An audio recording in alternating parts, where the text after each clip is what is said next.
If ever a TV show felt like it came out of a focus group, it's CBS's latest NCIS spin-off. That's not inherently a bad thing, but when you look at NCIS Hawaii, Monday, 10EDT/PDT, half out of 4, it's hard not to think someone down at Viacom CBS corporate headquarters thought, hey, what if we combined NCIS and Hawaii 5,0? What if, indeed, the latest series in the mega-popular NCIS franchise, which includes the original, LA and the recently cancelled New Orleans, recycles familiar parts of the naval investigative formula against the starkly gorgeous backdrop of Pearl Harbor, Hawaii. Although the one major change here is that instead of a Mark Harmon-type baby boomer hunk at the center like in the original in New Orleans, or a Chris O'Donnell-type Gen X hunk, like in LA, Hawaii is anchored by Vanessa Lachey, a younger woman of color. It also includes LGBTQ characters in the ensemble cast. It's a modicum of a new direction for NCIS, one that might alienate some fans but also bring new ones to the franchise that has a reputation for being enjoyed by very old-fashioned viewers. But overall, Hawaii doesn't change much about the core structure of NCIS, in which agents investigate crimes involving members of the U.S. Navy, this time in Hawaii. The first episode of the new series had all the trappings of a typical NCIS affair: dramatic crime, joking NCIS agents, connections to international espionage, patriotism, an action set, peace and a predictable ending.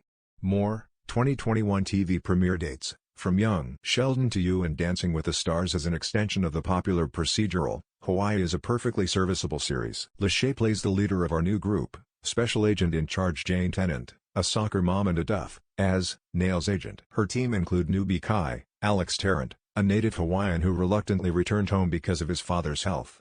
Lucy, Yasmin L. Bustami, a rule breaker dealing with romance complications. Tech expert attorney, Jason Antoon. And second, in command Jesse, Noah Mills, who has few defining traits, so far. Also occasionally involved is CIA agent Kate, Tori Anderson, a sometimes foe of her NCIS colleagues.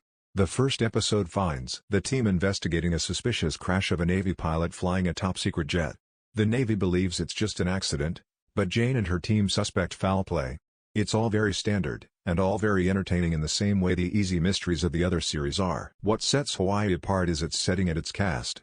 Most of the actors are appealing in their own way, although Lachey is not quite strong enough of a performer to anchor the show, lamely reading her way through most of the episode. The character with the most potential is Kai, who already has a backstory and a connection to Hawaii that the others lack. Stories set on the islands have often received criticism for ignoring the indigenous culture in favor of exoticizing the state and elevating the experience of white residents and tourists. This NCIS spin-off isn't about to start any kind of revolution in how Hollywood treats Hawaii, but it seems to be doing slightly more than just paying lip service to native Hawaiians.